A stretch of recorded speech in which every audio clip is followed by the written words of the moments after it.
नमस्कार दोस्तों, मैं आपका दोस्त ओम एक बार फिर हाजिर हूं आपके अपने चैनल भूतकाल द हॉन्टेड टेस्टिमोनीज पर। दोस्तों, आज जो कहानी मैं आपको सुनाने जा रहा हूं वह सिर्फ भूत प्रेत की कहानी नहीं है।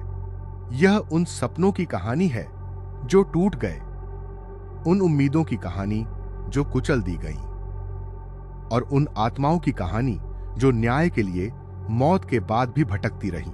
कहानी पूरी तरह काल्पनिक है, लेकिन इसका दर्द बहुत वास्तविक है। तो लाइटें बंद कर लीजिए, हेडफोन लगा लीजिए और तैयार हो जाइए एक ऐसे डरावने सफर के लिए जहां मौत से भी भयानक चीज है। टूटा हुआ सपना। साल 2024। देश की सबसे बड़ी मेडिकल प्रवेश परीक्षा के परिणाम घोषित हुए थे। दिल्ली के पास एक छोटे से कस्बे में रहने वाला आरव शर्मा बचपन से डॉक्टर बनना चाहता था। उसके पिता रिक्शा चलाते थे और माँ लोगों के घरों में काम करती थी। गरीबी थी, लेकिन सपनों की कोई कमी नहीं थी।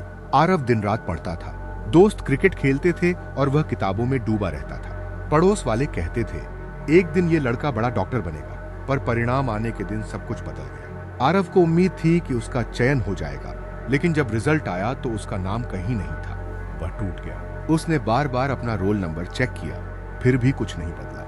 उसी शाम उसने सोशल मीडिया पर देखा कि कई ऐसे छात्र जिन्होंने कभी ठीक से पढ़ाई भी नहीं की थी, असाधारण अंक लेकर पास हो गए थे। लोग फुसफुसाने लगे, पेपर पहले ही बिक गया था। कुछ लोगों ने पैसे देकर प्रश्न पत्र खरीद लिया था। आरव को विश्वास नहीं हुआ, लेकिन अगले कुछ दिनों में ऐसी खबरें सामने आने लगीं कि उसका विश्वास भी टूट गया। उसे लगा कि उसकी मेहनत बेकार चली गई, उसका सपना उससे छीन लिया गया। और फिर एक रात उसने अपने कमरे का दरवाजा बंद किया। माँ ने खाना खाने के लिए आवाज लगाई, लेकिन कोई जवाब नहीं आया। जब दरवाजा तोड़ा गया तो आरव पंखे से लटका हुआ मिला। कमरे की दीवार पर आखिरी बार उसने एक वाक्य लिखा था, मेरी मेहनत मत चुराना। आरव की मौत के बाद उसका परिवार बिखर गया। माँ पागलों की तरह रोती रहती थी। पिता की आंखों की चमक खत्म हो गई। लेकिन असली भय तब शुरू हुआ जब उसकी मौत के ठीक 7 दिन बाद पहली घटना हुई। जिस गोदाम में परीक्षा के गोपनीय दस्तावेज रखे जाते थे, वहां एक सुरक्षा गार्ड ड्यूटी कर रहा था। रात के लगभग 2 बजे थे। अचानक उसे किसी बच्चे के रोने की आवाज सुनाई दी। उसने सोचा कोई अंदर घुस आया होगा।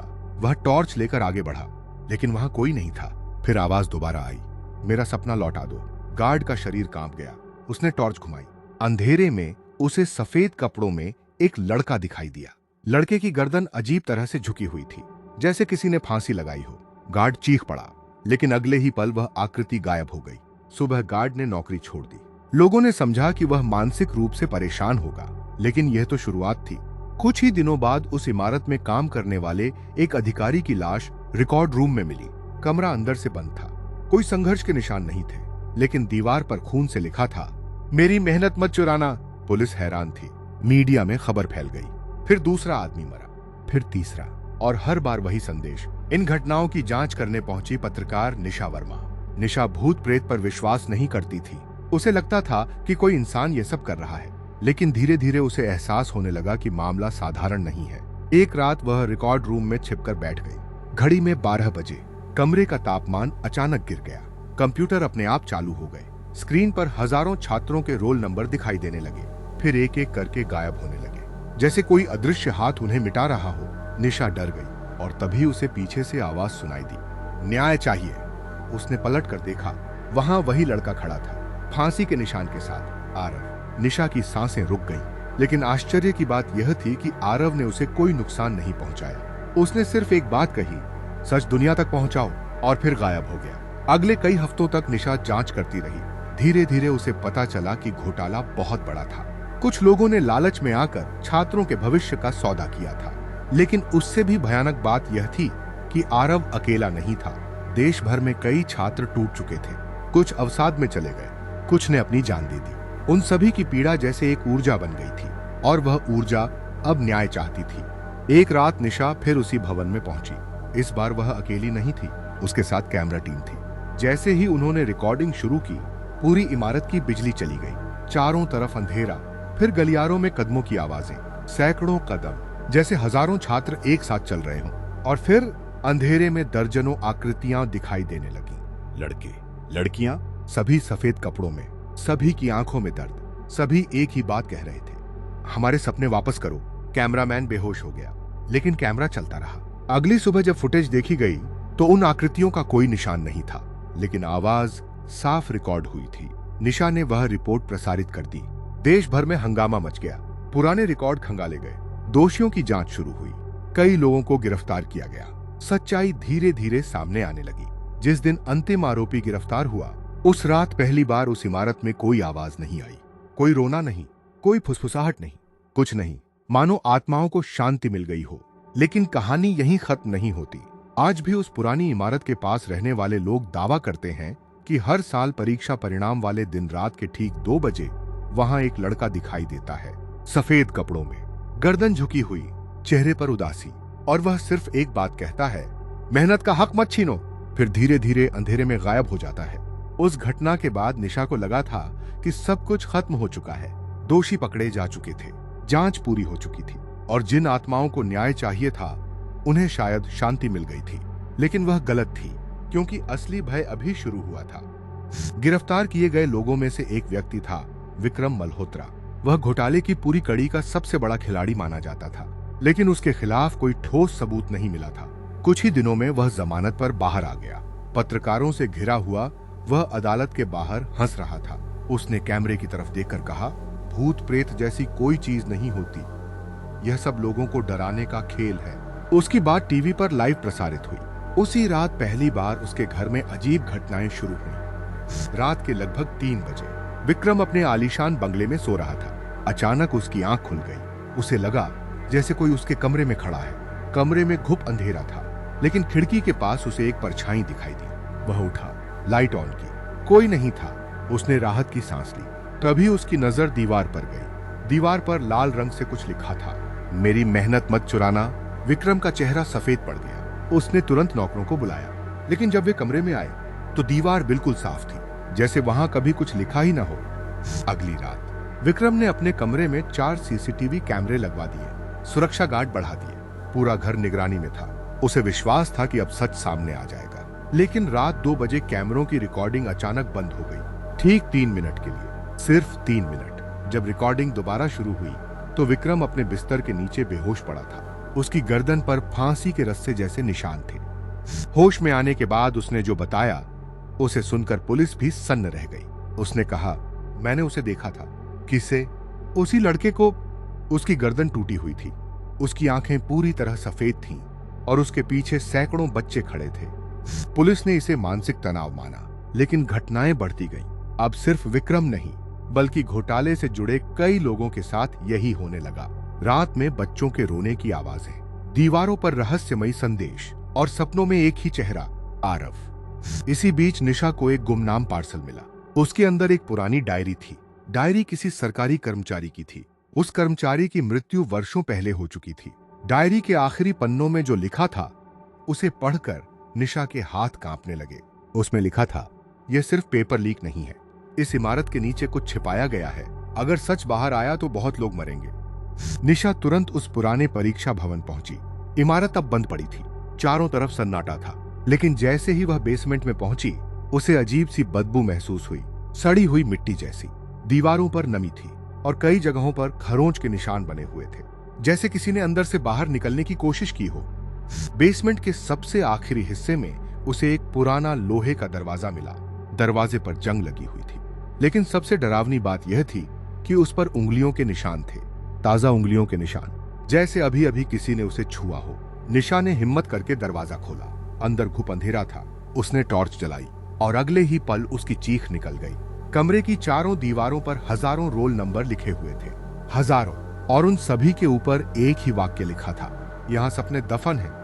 अचानक कमरे का दरवाजा अपने आप बंद हो गया। टॉर्च बुझ गई, और अंधेरे में सैकड़ों फुसफुसाहटें गूंजने लगी। निशा, सच बाहर निकालो, वह अभी भी जिंदा है, असली दोषी अभी भी बाहर है।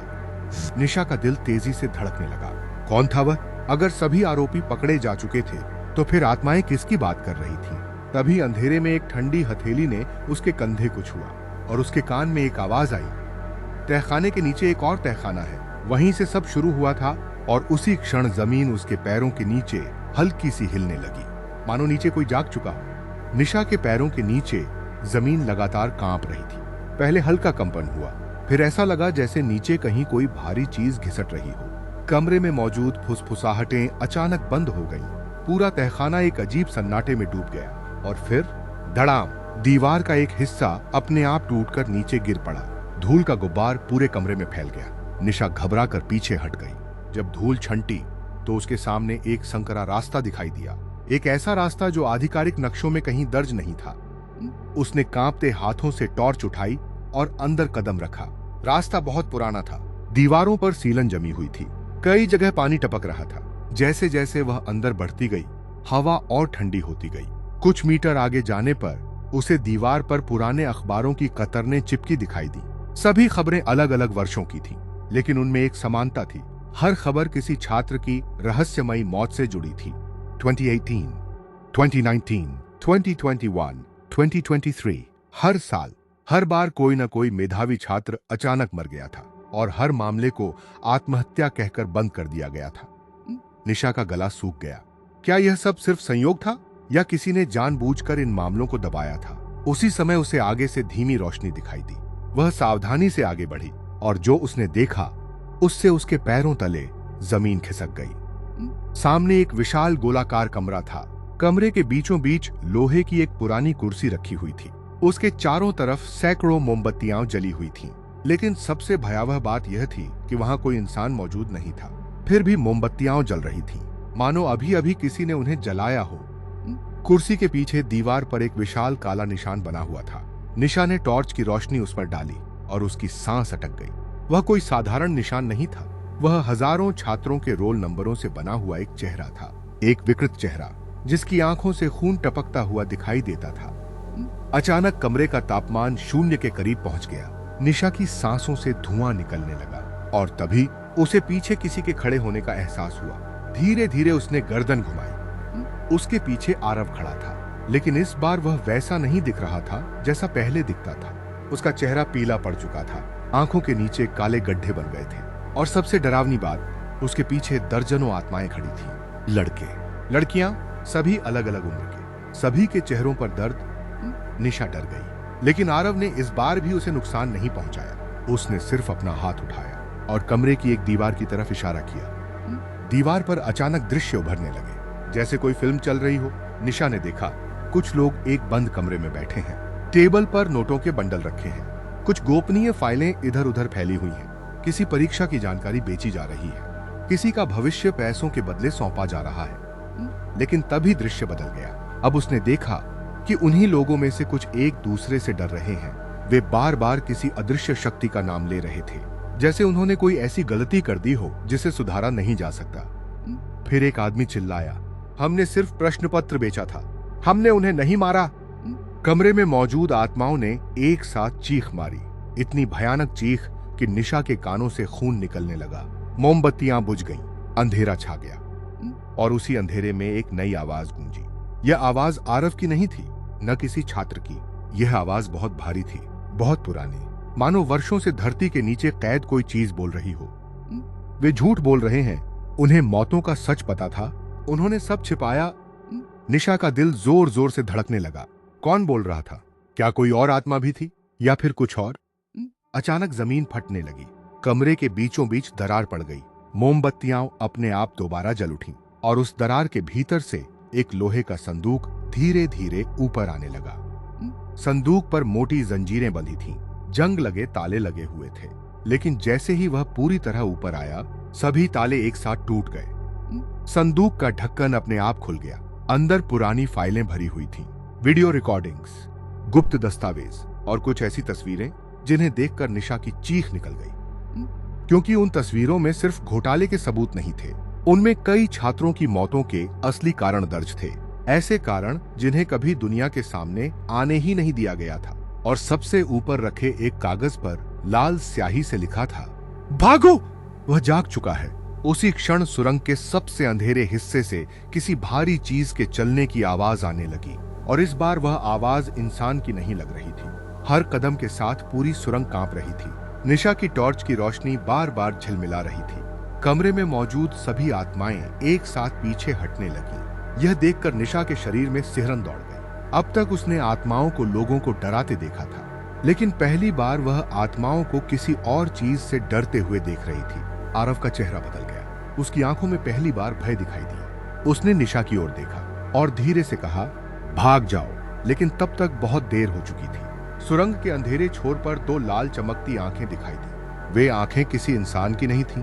वे बहुत ऊंचाई पर थीं, मानो कोई विशाल आकृति अंधेरे में खड़ी हो। कुछ ही सेकंड बाद वह चीज रोशनी में आई और निशा का खून जम गया। वह लगभग 9 फुट लंबी थी। उसका शरीर धुएं और अंधेरे से बना हुआ लगता था। चेहरे पर कोई त्वचा नहीं थी, सिर्फ काली दरारें थीं और उन दरारों के भीतर लाल आग जल रही थी। लेकिन सबसे भयानक बात उसकी छाती थी। उसकी छाती पर हजारों नाम उभरे हुए थे। हर नाम किसी छात्र का था। हर नाम के साथ एक दर्द जुड़ा हुआ था। हर नाम एक टूटे हुए सपने की कहानी था। जैसे ही वह प्राणी आगे बढ़ा, कमरे की सारी मोमबत्तियां फट गईं। कांच टूटने जैसी आवाजें गूंज उठी। निशा पीछे हट गई, लेकिन उसके पैर किसी चीज से टकराए। वह गिर पड़ी। टॉर्च दूर जाकर लुढ़क गई। अब उसके और उस प्राणी के बीच सिर्फ अंधेरा था। उसी समय आरव उसके सामने आ गया। फिर बाकी आत्माएं भी उसके आसपास खड़ी हो गईं, मानो वे उसे बचाने की कोशिश कर रही हों। प्राणी ने एक भयानक गर्जना की और अगले ही पल उसने अपना हाथ हवा में घुमाया। सैकड़ों आत्माएं दीवारों से टकराकर बिखर गईं। उनकी चीखें पूरे तहखाने में गूंज उठीं। आरव भी दूर जा गिरा। उसके चेहरे पर दर्द साफ दिखाई दे रहा था। निशा समझ नहीं पा रही थी कि यह क्या है। अगर यह आत्मा नहीं है तो फिर क्या है? तभी उसके कानों में एक परिचित आवाज गूंजी।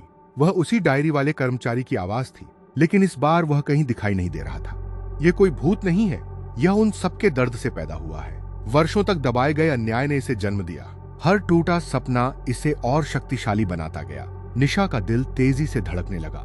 मतलब यह कोई व्यक्ति नहीं था, यह हजारों छात्रों के दुख, गुस्से और निराशा से बनी एक भयावह सत्ता थी। और अब जब सच सामने आने लगा था, वह और अधिक शक्तिशाली हो चुकी थी। अचानक संदूक के अंदर रखे दस्तावेज हवा में उड़ने लगे। सैकड़ों पन्ने पूरे कमरे में घूमने लगे। उन पन्नों में छिपे रहस्य अब उजागर हो रहे थे और जैसे जैसे वे हवा में बिखर रहे थे, वैसे वैसे उस प्राणी की गर्जना तेज होती जा रही थी। उसे सच से नफरत थी, क्योंकि सच सामने आने पर उसे अपना अस्तित्व खोना पड़ सकता था। लेकिन तभी कुछ अप्रत्याशित हुआ। आरव धीरे धीरे खड़ा हुआ। उसके पीछे बाकी आत्माएं भी खड़ी हो गईं। एक एक करके सभी आत्माओं ने अपने हाथ आगे बढ़ाए। उनके शरीर से हल्की सफेद रोशनी निकलने लगी। वह रोशनी एक किरण बनकर आरव के शरीर में समाने लगी। 10 आत्माएं, 50 आत्माएं, 100 आत्माएं, फिर हजारों आत्माएं। कुछ ही क्षणों में पूरा तहखाना सफेद प्रकाश से भर गया। आरव अब वैसा नहीं दिख रहा था। उसके शरीर से तेज चमक निकल रही थी। उसकी आंखों में पहली बार शांति दिखाई दे रही थी। उसने निशा की ओर देखा और मुस्कुराया। अब समय आ गया है, उसने कहा। फिर वह सीधे उस राक्षसी सत्ता की ओर बढ़ गया। दोनों शक्तियां आमने सामने खड़ी थीं। एक तरफ टूटे सपनों का क्रोध, दूसरी तरफ उन्हीं सपनों की आशा। पूरा तहखाना कांपने लगा। दीवारों में दरारें पड़ने लगी, छत से पत्थर गिरने लगे और फिर दोनों टकरा गए। ऐसा विस्फोट हुआ कि पूरी इमारत हिल उठी। ऊपर सड़क पर खड़ी गाड़ियों के अलार्म बजने लगे। खिड़कियों के शीशे टूट गए। निशा अपनी आंखें ढककर जमीन पर गिर पड़ी। चारों तरफ सिर्फ सफेद रोशनी थी। कुछ सेकंड बाद सब कुछ शांत हो गया। धीरे धीरे उसने आंखें खोली। तहखाना खाली था। राक्षसी सत्ता गायब थी। हजारों आत्माएं भी गायब थीं। लेकिन आरव भी वहां नहीं था। जमीन पर सिर्फ एक कागज पड़ा था। निशा कांपते हाथों से उसे उठाने लगी।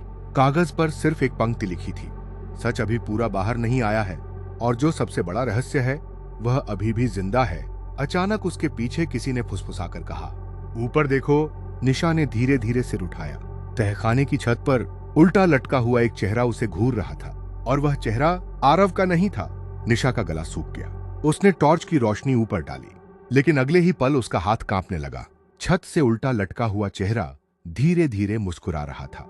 वह इंसान जैसा दिखता था, लेकिन पूरी तरह इंसान नहीं था। उसकी त्वचा राख की तरह धूसर थी, आंखें पूरी तरह काली थीं और होंठ इतने चौड़े फैल गए थे कि मानो पूरा चेहरा 2 हिस्सों में बंट जाएगा। निशा चीख पड़ी, लेकिन जैसे ही उसने पलक झपकी, वह चेहरा गायब हो चुका था। छत खाली थी, सिर्फ अंधेरा। क्या मैंने सचमुच उसे देखा था? उसने खुद से पूछा। लेकिन उसी क्षण उसे अपने हाथ में पकड़ा कागज याद आया। उस पर लिखी पंक्ति अभी भी मौजूद थी, सबसे बड़ा रहस्य अभी भी जिंदा है। निशा जल्दी जल्दी सीढ़ियां चढ़कर तहखाने से बाहर निकली। बाहर सुबह होने लगी थी। आसमान हल्का नीला हो रहा था, लेकिन उसके मन में अंधेरा और गहरा होता जा रहा था। उसने उसी दिन उन दस्तावेजों की जांच शुरू कर दी जो संदूक में मिले थे। अधिकतर कागज घोटाले से जुड़े थे, लेकिन एक फाइल बाकी सबसे अलग थी।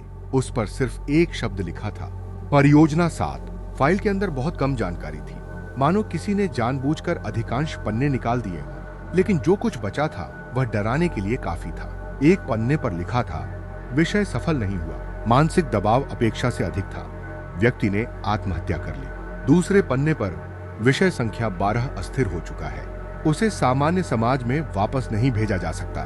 तीसरे पन्ने पर परियोजना बंद करने का आदेश, सभी रिकॉर्ड नष्ट किए जाए। और अंतिम पन्ने पर लाल स्याही से लिखा था, विषय संख्या 01 अब भी जीवित है। निशा को समझ नहीं आया कि यह किसकी बात हो रही है। विषय संख्या 01 कौन था और परियोजना 07 क्या थी? उसी शाम उसने उस फाइल की एक कॉपी अपने मित्र रोहन को भेजी। रोहन साइबर फॉरेंसिक विशेषज्ञ था। उसे उम्मीद थी कि शायद वह कुछ छिपी हुई जानकारी निकाल सके। लेकिन रात होते होते रोहन का फोन आया। उसकी आवाज कांप रही थी। निशा, तुमने ये फाइल कहां से पाई? पुराने परीक्षा भवन से। कुछ सेकंड तक दूसरी तरफ सन्नाटा रहा। फिर रोहन बोला, ये सिर्फ परीक्षा घोटाले की फाइल नहीं है, मैंने इसके मेटाडाटा में कुछ छिपी हुई फाइलें खोजी हैं। क्या? पुराने मेडिकल परीक्षणों की रिपोर्ट और कुछ तस्वीरें? निशा का दिल धड़कने लगा। किसकी तस्वीरें? रोहन ने तुरंत जवाब नहीं दिया। फिर बहुत धीरे बोला, बच्चों की। कौन से बच्चे? बहुत होनहार बच्चे, जिन्हें अलग अलग राज्यों से चुना गया था। कुछ मेडिकल अभ्यर्थी थे, कुछ विज्ञान प्रतियोगिताओं के विजेता। निशा स्तब्ध रह गई। लेकिन क्यों? रोहन की सांसें तेज हो रही थीं। मुझे नहीं पता, लेकिन तस्वीरों के पीछे एक ही कोड लिखा है, P07। उसी समय फोन पर अजीब आवाज आने लगी। फिर अचानक लाइन पर किसी बच्चे की आवाज सुनाई दी। वह सुन रहा है। रोहन चौंक गया। तुमने कुछ कहा? नहीं। दोनों कुछ सेकंड तक चुप रहे। फिर वही आवाज दोबारा आई, इस बार और स्पष्ट। वह अभी भी जिंदा है। और अगले ही पल कॉल कट गई। निशा ने तुरंत वापस फोन मिलाया। कोई जवाब नहीं। 10 मिनट बाद फिर कोशिश की, फोन बंद। 1 घंटे बाद फिर बंद। घबराकर निशा उसी रात रोहन के घर पहुंच गई। मुख्य दरवाजा खुला हुआ था। घर के अंदर सारी लाइटें जल रही थीं। लेकिन अजीब बात यह थी कि पूरा घर बिल्कुल शांत था। रोहन! निशा ने आवाज लगाई। कोई जवाब नहीं। वह धीरे धीरे अंदर बढ़ी।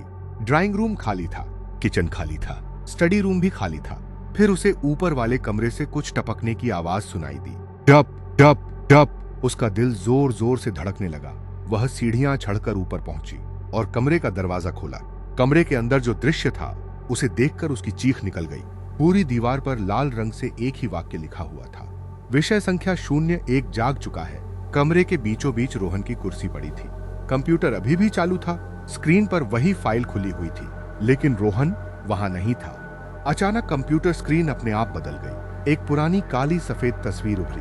तस्वीर में लगभग 10 साल का एक लड़का खड़ा था। उसके नीचे लिखा था, सब्जेक्ट 01। निशा ने तस्वीर को ध्यान से देखा और उसके शरीर में बिजली सी दौड़ गई, क्योंकि वह चेहरा वही चेहरा था जो कुछ घंटे पहले तहखाने की छत से उल्टा लटका उसे घूर रहा था। तभी कमरे की खिड़की अपने आप खुल गई। ठंडी हवा का तेज झोंका अंदर आया और अंधेरे से किसी बच्चे की धीमी हंसी सुनाई दी।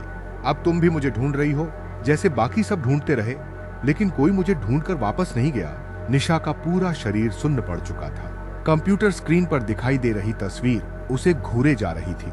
सब्जेक्ट 01, एक 10 साल का लड़का, लेकिन उसकी आंखों में ऐसी नफरत थी जो किसी बूढ़े आदमी में भी मुश्किल से दिखाई देती है। अचानक स्क्रीन झिलमिलाने लगी। तस्वीर धीरे धीरे बदलने लगी। अब लड़के के पीछे एक पुरानी इमारत दिखाई दे रही थी।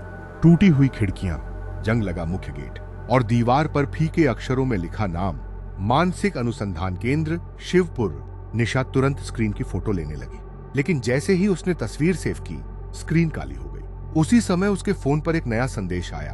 भेजने वाले का नाम नहीं था, सिर्फ एक लोकेशन थी, शिवपुर। निशा पूरी रात नहीं सो पाई। सुबह होते ही वह शिवपुर के लिए निकल गई। दिल्ली से लगभग 300 किलोमीटर दूर पहाड़ियों के बीच बसा एक छोटा सा कस्बा। स्थानीय लोगों से जब उसने मानसिक अनुसंधान केंद्र के बारे में पूछा, तो ज्यादातर लोगों के चेहरे उतर गए। कुछ ने बात करने से मना कर दिया, कुछ ने उसे वहां जाने से रोकने की कोशिश की। आखिरकार एक बूढ़ा चाय वाला बोल पड़ा, बेटी, अगर जान प्यारी है तो उस जगह मत जाना। क्यों? बूढ़े ने कांपते हाथों से चाय का गिलास रखा। वहां लोग मरते नहीं, वहां लोग गायब हो जाते हैं। निशा की रीढ़ में सिहरन दौड़ गई। उस शाम वह उस परित्यक्त संस्थान के सामने खड़ी थी। विशाल लोहे का गेट आधा टूटा हुआ था। अंदर घास उगी हुई थी। ऐसा लग रहा था जैसे वर्षों से वहां कोई नहीं आया। लेकिन गेट पर धूल के बीच ताजे पैरों के निशान मौजूद थे। किसी ने हाल ही में अंदर प्रवेश किया था। निशा सावधानी से अंदर गई। इमारत के भीतर सन्नाटा पसरा हुआ था। दीवारों पर पुराने मेडिकल चार्ट लगे हुए थे। कुछ जगह मरीजों की फाइलें बिखरी पड़ी थीं। तभी उसे एक कमरे का दरवाजा दिखाई दिया। उस पर लिखा था आर्काइव रूम। दरवाजा धक्का देते ही खुल गया। अंदर हजारों पुरानी फाइलें रखी थीं। निशा घंटों तक उनमें खोज करती रही। फिर अचानक उसे एक फाइल मिली। उसके ऊपर बड़े अक्षरों में लिखा था सब्जेक्ट 01। उसका दिल तेजी से धड़कने लगा। उसने फाइल खोली। पहले पन्ने पर एक नाम लिखा था, आर्यन मेहरा। उम्र 10 वर्ष। IQ स्तर असाधारण। स्थिति विशेष निगरानी। आगे पढ़ते हुए निशा के चेहरे का रंग उड़ गया। रिपोर्ट में लिखा था कि आर्यन सामान्य बच्चों जैसा नहीं था। वह लोगों के विचारों का अनुमान लगा लेता था। कई बार ऐसी घटनाओं की भविष्यवाणी कर देता था जो बाद में सच निकलती थीं।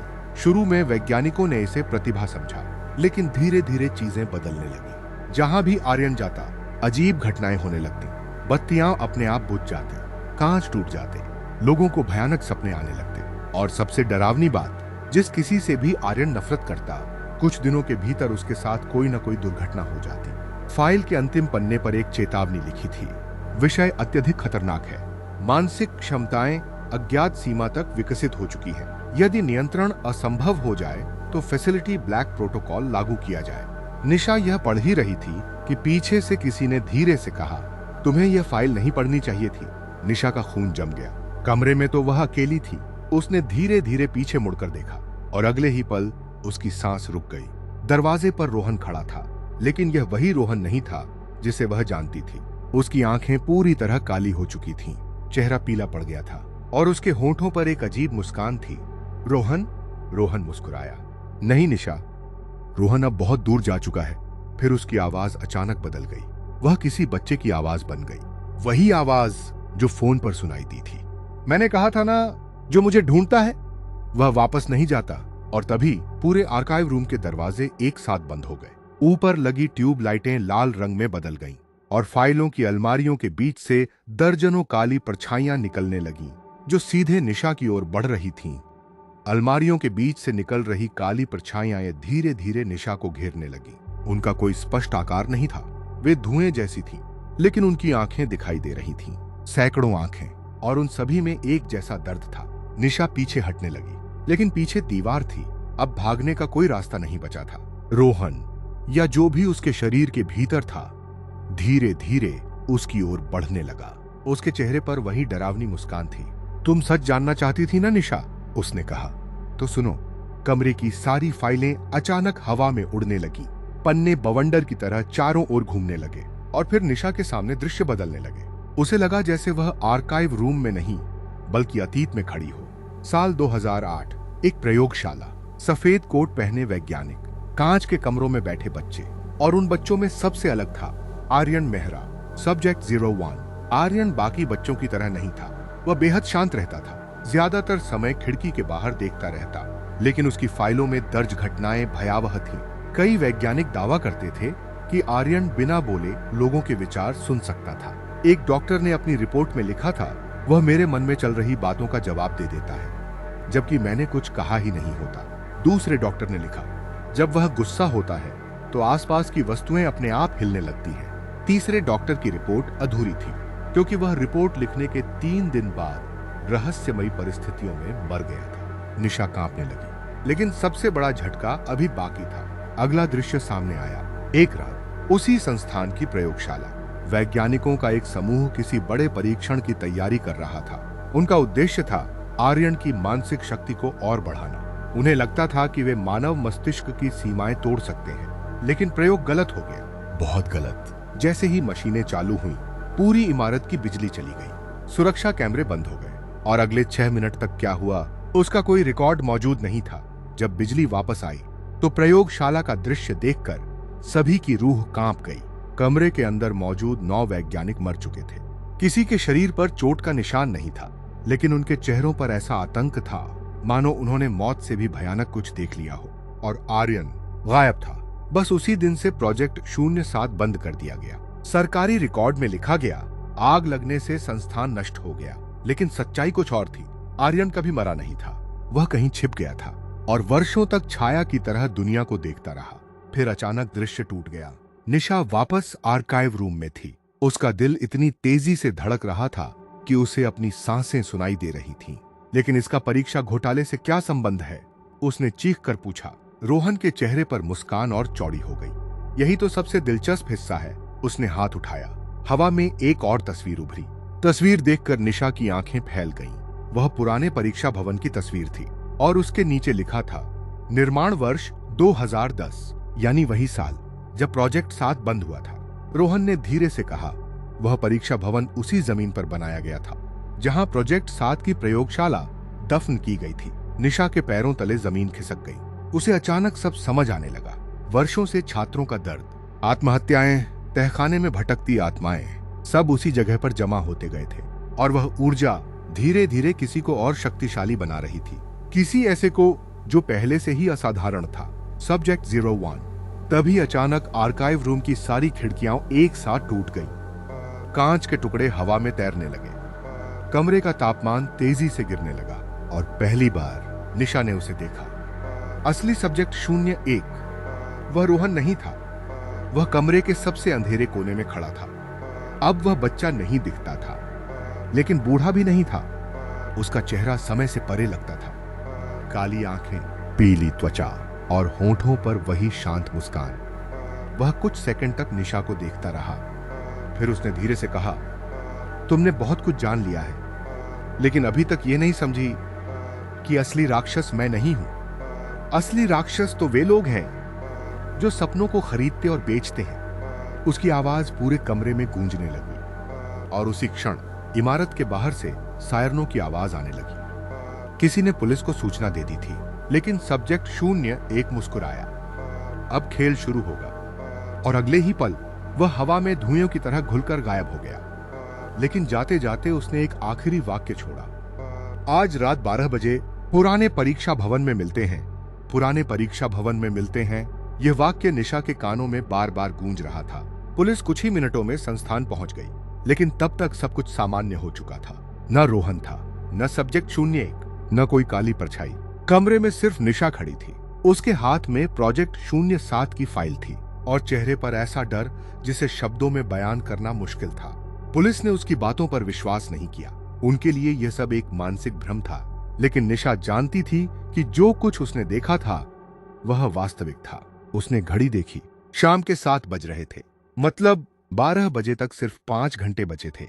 वह सीधे पुराने परीक्षा भवन की ओर निकल पड़ी। रास्ते भर उसे एक अजीब एहसास होता रहा, जैसे कोई उसका पीछा कर रहा हो। कई बार उसने कार रोकी, पीछे देखा, लेकिन सड़क खाली थी। फिर भी उसे यकीन था वह अकेली नहीं थी। रात 11:40 बजे। पुराना परीक्षा भवन उसके सामने था। वही जंग लगा गेट, वही टूटी हुई खिड़कियां, वही डरावना सन्नाटा। लेकिन आज कुछ अलग था। पूरी इमारत के भीतर हल्की पीली रोशनी जल रही थी, जबकि वर्षों से वहां बिजली तक नहीं थी। निशा ने गहरी सांस ली और अंदर चली गई। जैसे ही उसने मुख्य हॉल में कदम रखा, उसके पैरों की आहट पूरे भवन में गूंजने लगी। लेकिन तभी उसे दूसरी आहट भी सुनाई दी, किसी और के कदम। वह तुरंत मुड़ी। कोई नहीं था, लेकिन कदमों की आवाज बंद नहीं हुई, मानो कोई अदृश्य चीज उसके चारों ओर घूम रही हो। घड़ी में 11:58 हुए। 2 मिनट बाकी थे। तभी भवन की सभी लाइटें एक साथ बुझ गईं। चारों ओर अंधेरा छा गया और फिर ठीक 12 बजे पूरे भवन में घंटी बजने लगी। टन टन टन। वही घंटी जो कभी परीक्षा शुरू होने का संकेत देती थी, लेकिन आज उसकी आवाज मौत के बुलावे जैसी लग रही थी। अचानक मुख्य हॉल की दीवारें बदलने लगी। पुराना प्लास्टर गायब होने लगा। टूटी खिड़कियां ठीक हो गई। कुछ ही सेकंड में पूरा भवन वैसा दिखाई देने लगा जैसा वर्षों पहले हुआ करता था।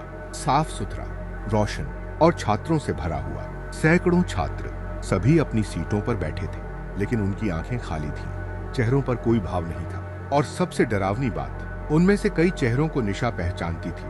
वे वही छात्र थे जिनकी तस्वीरें उसने पुरानी फाइलों में देखी थी, जो वर्षों पहले मर चुके थे। निशा का दिल रुकने को हुआ। तभी हॉल के सबसे सामने एक आकृति दिखाई दी। सब्जेक्ट 01। वह मंच पर खड़ा था। इस बार उसके चेहरे पर मुस्कान नहीं थी। वह बेहद गंभीर दिखाई दे रहा था। स्वागत है निशा, उसने कहा। तुम सच जानना चाहती थी, तो आज सब जान जाओगी। उसने हाथ उठाया। पूरे हॉल में बैठे आत्मा छात्र एक साथ खड़े हो गए। सैकड़ों कुर्सियां एक साथ खिसकी। आवाज इतनी भयानक थी कि निशा के कान सुन्न हो गए। फिर सभी आत्माओं ने एक साथ उसकी ओर देखा और एक ही वाक्य बोला, हमें याद रखो। निशा की आंखों में आंसू आ गए। वह पहली बार समझ रही थी कि ये आत्माएं बदला नहीं चाहती थीं। वे सिर्फ भुलाए जाना नहीं चाहती थीं। वे चाहती थीं कि दुनिया जाने कि उनके सपने भी कभी जीवित थे। सब्जेक्ट 0 एक धीरे धीरे मंच से नीचे उतरा। मैंने इन्हें नहीं बनाया, उसने कहा। मैं सिर्फ इन्हें सुन सकता हूं। वर्षों से इनके दर्द की आवाज सुनता आया हूं। और अब वह अचानक रुक गया। उसकी आंखें मुख्य दरवाजे की तरफ टिक गईं। पहली बार उसके चेहरे पर चिंता दिखाई दी। नहीं, उसने फुसफुसाया। वे यहां कैसे पहुंच गए? अगले ही पल भवन का मुख्य दरवाजा जोरदार धमाके से खुला। धड़ाम! अंदर काले कपड़ों में कई लोग दाखिल हुए। उनके हाथों में अजीब उपकरण थे और उनके बीच एक सफेद बालों वाला बूढ़ा आदमी चल रहा था। जैसे ही सब्जेक्ट 01 ने उसे देखा, उसका चेहरा गुस्से से भर गया। डॉक्टर वर्मा, बूढ़ा आदमी मुस्कुराया। हेलो आर्यन, 15 साल बाद मुलाकात हो रही है। और उसी क्षण निशा को एहसास हुआ, यह कोई साधारण आदमी नहीं था। यह वही व्यक्ति था जिसने प्रोजेक्ट 7 शुरू किया था और शायद सारी भयावह घटनाओं की जड़ भी वही था। डॉक्टर वर्मा नाम सुनते ही पूरे हॉल का माहौल बदल गया। अब तक शांत खड़ी आत्माएं बेचैन होने लगी, कुछ पीछे हटने लगी, कुछ की आंखों में डर दिखाई देने लगा। निशा हैरान थी। जिस सब्जेक्ट 01 से पूरा संस्थान डरता था, वह स्वयं इस बूढ़े आदमी को देखकर असहज क्यों हो गया था। डॉक्टर वर्मा धीरे धीरे आगे बढ़ा। उसके साथ आए लोगों ने पूरे हॉल को घेर लिया। उनके हाथों में अजीब मशीनें थीं। उन मशीनों से नीली रोशनी निकल रही थी। जैसे ही रोशनी आत्माओं पर पड़ी, वे दर्द से चीखने लगी। बंद करो! आर्यन गरजा। पूरा भवन कांप उठा।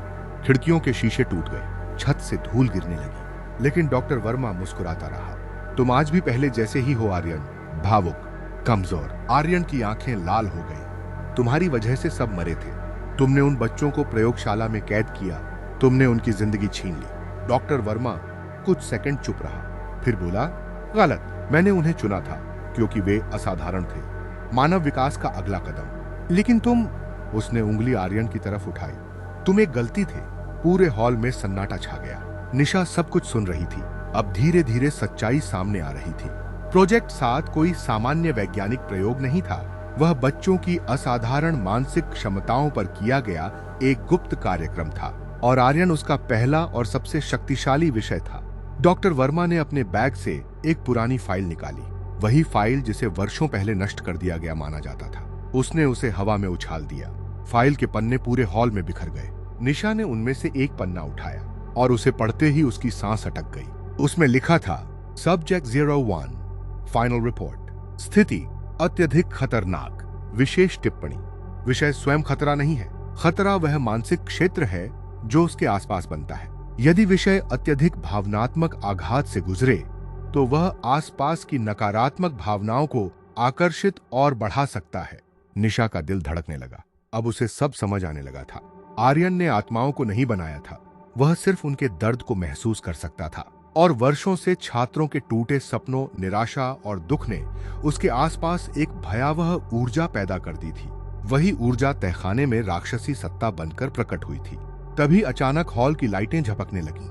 1, 2, 3 और फिर पूरा हॉल अंधेरे में डूब गया। सिर्फ एक चीज दिखाई दे रही थी, मंच के पीछे खड़ा एक विशाल काला साया। वही साया जो तहखाने में दिखाई दिया था, लेकिन इस बार वह पहले से कई गुना बड़ा था, लगभग पूरी दीवार जितना ऊंचा।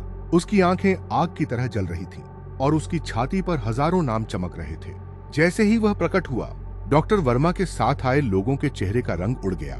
यह असंभव है, एक आदमी बुदबुदाया। लेकिन डॉक्टर वर्मा डरने के बजाय मुस्कुरा रहा था और यही बात सबसे ज्यादा डरावनी थी।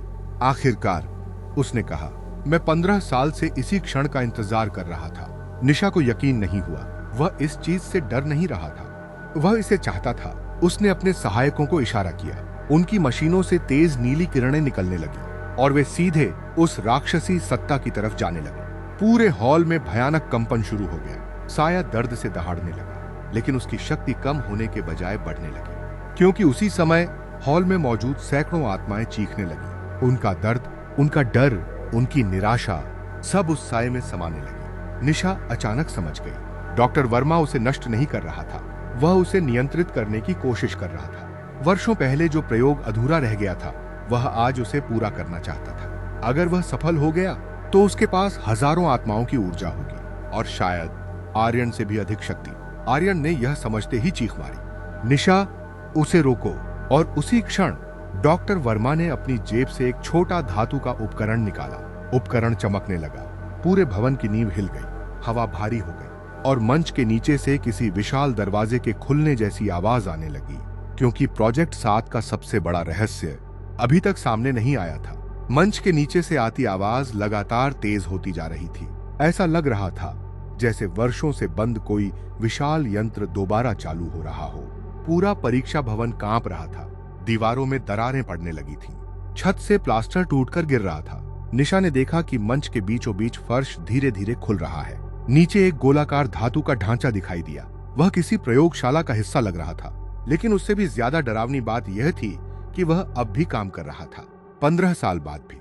डॉक्टर वर्मा की आंखों में एक पागलपन भरी चमक थी। देख रहे हो आर्यन? वह हंसा।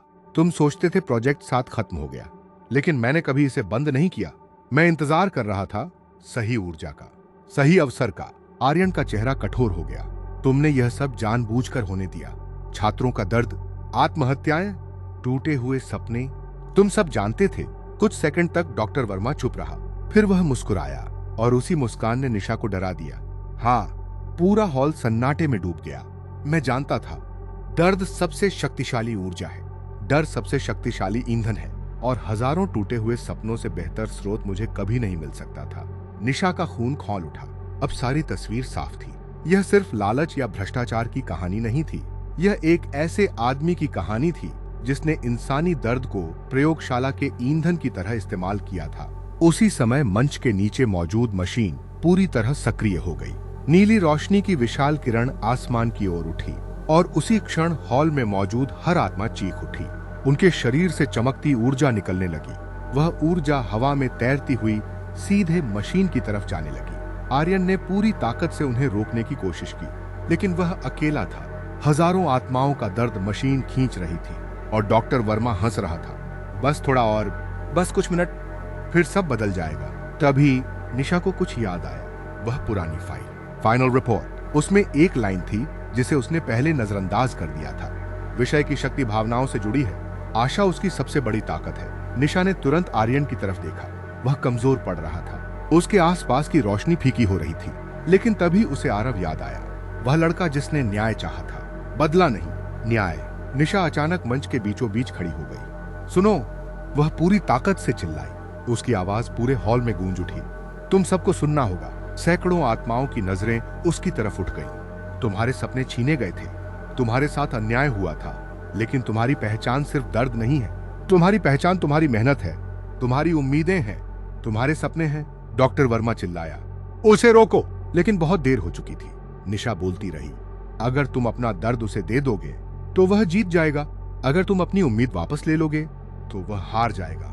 कुछ सेकंड तक कुछ नहीं हुआ। फिर सबसे पीछे खड़ी एक आत्मा मुस्कुराई, पहली बार, उसके बाद दूसरी, फिर तीसरी। धीरे धीरे पूरा हॉल बदलने लगा। आत्माओं की चीखें बंद हो गई, उनके चेहरों पर शांति लौटने लगी। और जैसे ही ऐसा हुआ, मशीन की नीली किरण कमजोर पड़ने लगी। डॉक्टर वर्मा का चेहरा सफेद पड़ गया। नहीं, ये नहीं हो सकता, लेकिन हो रहा था, क्योंकि पहली बार उन आत्माओं का दर्द कम हो रहा था और उनके दर्द के बिना मशीन भूखी रह गई। तभी आर्यन ने अपनी आंखें बंद की। हजारों आत्माओं की बची हुई रोशनी उसके आसपास इकट्ठी होने लगी। पहले एक किरण, फिर 10, फिर सैकड़ों। कुछ ही क्षणों में पूरा हॉल सफेद प्रकाश से भर गया। डॉक्टर वर्मा पीछे हट गया। उसके चेहरे पर पहली बार डर दिखाई दिया, सच्चा डर। आर्यन धीरे धीरे उसकी तरफ बढ़ा। तुम्हें हमेशा शक्ति चाहिए थी, उसने शांत आवाज में कहा, लेकिन तुम एक बात कभी नहीं समझ पाए, शक्ति डर से नहीं बनती, शक्ति उम्मीद से बनती है। अगले ही पल पूरे भवन में एक भयानक विस्फोट हुआ, इतना तेज कि कई किलोमीटर दूर तक लोगों ने उसे महसूस किया। और फिर सब कुछ सफेद हो गया। निशा को आखिरी बार सिर्फ एक चीज दिखाई दी। आर्यन मुस्कुरा रहा था, वैसी मुस्कान जो उसने पहले कभी उसके चेहरे पर नहीं देखी थी। और फिर अंधेरा छा गया। अंधेरा, चारों तरफ सिर्फ अंधेरा। निशा को नहीं पता वह कितनी देर तक बेहोश रही, कुछ मिनट, कुछ घंटे, या शायद उससे भी ज्यादा। जब उसकी आंख खुली तो सबसे पहले उसे ठंडी हवा का एहसास हुआ। उसने धीरे धीरे आंखें खोली। सुबह हो चुकी थी, आसमान में सूरज निकल आया था। लेकिन उसके सामने जो दृश्य था उसे देखकर वह कुछ सेकंड तक समझ ही नहीं पाई कि क्या हुआ है। पुराना परीक्षा भवन गायब था। पूरी इमारत जमीन में धंस चुकी थी। जहां कभी विशाल भवन खड़ा था वहां अब सिर्फ मलबे का एक विशाल ढेर बचा था। चारों तरफ पुलिस, एम्बुलेंस और बचाव दल मौजूद थे। लोग भाग दौड़ कर रहे थे। किसी को समझ नहीं आ रहा था कि रात में आखिर हुआ क्या था। निशा धीरे धीरे उठी।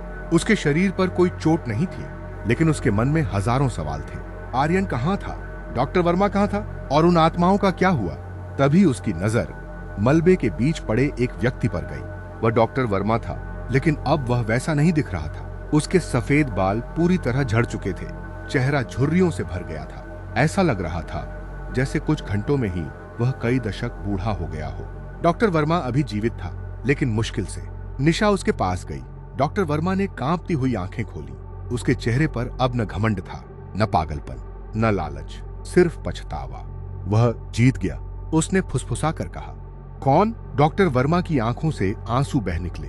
आशा, यही उसका आखिरी शब्द था, और अगले ही पल उसकी सांसें रुक गईं। निशा कुछ सेकंड तक उसे देखती रही, फिर उसने आसपास नजर दौड़ाई। उसे कहीं भी आर्यन दिखाई नहीं दिया। न कोई आत्मा, न कोई काली परछाई, कुछ भी नहीं। जैसे रात की सारी घटनाएं कभी हुई ही न हो। लेकिन तभी उसकी नजर मलबे के एक कोने में पड़ी। वहां एक पुरानी धातु की प्लेट पड़ी थी। वही प्लेट जो प्रोजेक्ट 7 की प्रयोगशाला के मुख्य द्वार पर लगी थी। उसके पीछे कुछ लिखा हुआ था। निशा ने उसे पलटा और पढ़ते ही उसकी आंखें नम हो गईं। उस पर सिर्फ एक वाक्य लिखा था, उन्हें मत भूलना, बस इतना ही। कोई नाम नहीं, कोई हस्ताक्षर नहीं। लेकिन निशा समझ गई, ये आर्यन का संदेश था। उसने उसी दिन फैसला कर लिया कि वह पूरी सच्चाई दुनिया के सामने लाएगी। अगले कई महीनों तक उसने प्रोजेक्ट 7, परीक्षा घोटाले और उससे जुड़े हर दस्तावेज को सार्वजनिक किया। देश भर में हंगामा मच गया। पुरानी फाइलें दोबारा खोली गईं। दर्जनों परिवारों को आखिरकार जवाब मिले।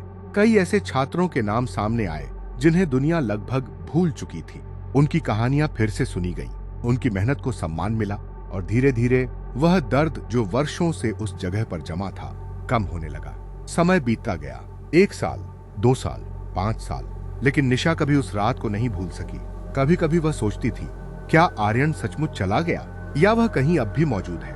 उसे कभी जवाब नहीं मिला। फिर एक दिन, घटना के ठीक 7 साल बाद, निशा उसी जगह गई जहां कभी पुराना परीक्षा भवन हुआ करता था। अब वहां एक स्मारक बना हुआ था, उन सभी छात्रों की याद में जिनके सपने अधूरे रह गए थे। शाम का समय था। हवा धीरे धीरे बह रही थी। स्मारक के पास खड़ी निशा नामों को पढ़ रही थी।